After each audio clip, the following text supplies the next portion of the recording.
Lesson number 102 is about mass and weight. And mass is just the amount of matter in an object. And mass of an object always stays the same. Weight is the measure of how heavy an object is. And we use a scale to help us measure how heavy an object is. Now, the difference between mass and weight is that mass always stays the same.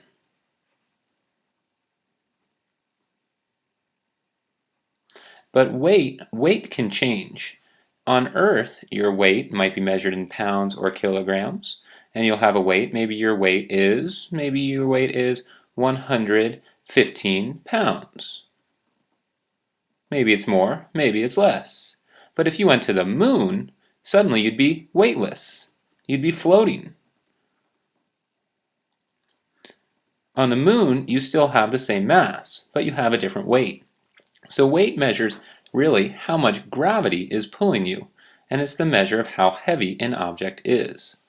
Now let's look at some examples that involve both mass and weight. Here we've got some things that we need to work on as we learn about metric units. If we have a grain of salt, well, a grain of salt, just one single grain of salt right here, that one single grain of salt is about 1 milligram. That's how much it weighs.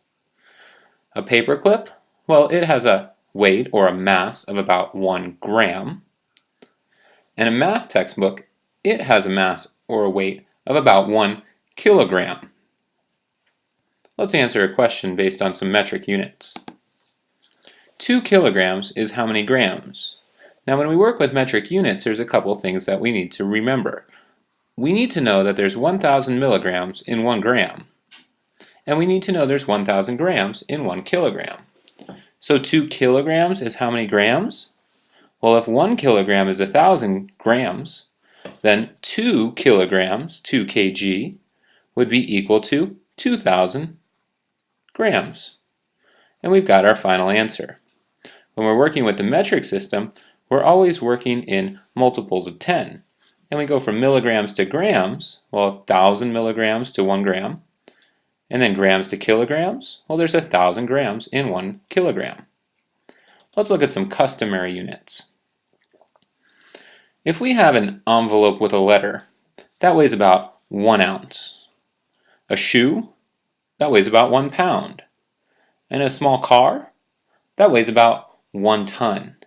Now it's important that you have references like this so you know how much an ounce is. Well, it's about an envelope with a letter.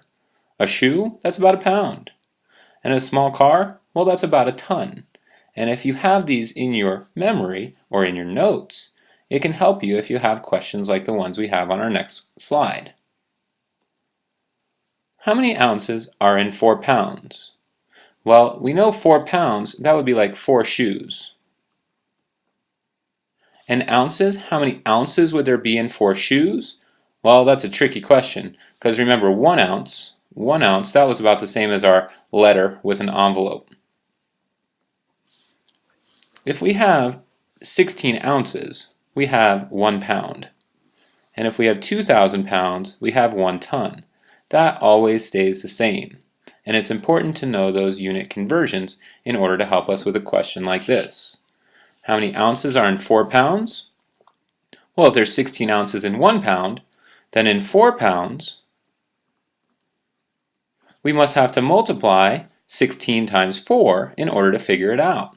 So 16 times 4, 4 times 6, that's 24. We'll carry our 2.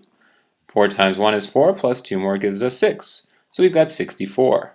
There must be 64 ounces in 4 pounds.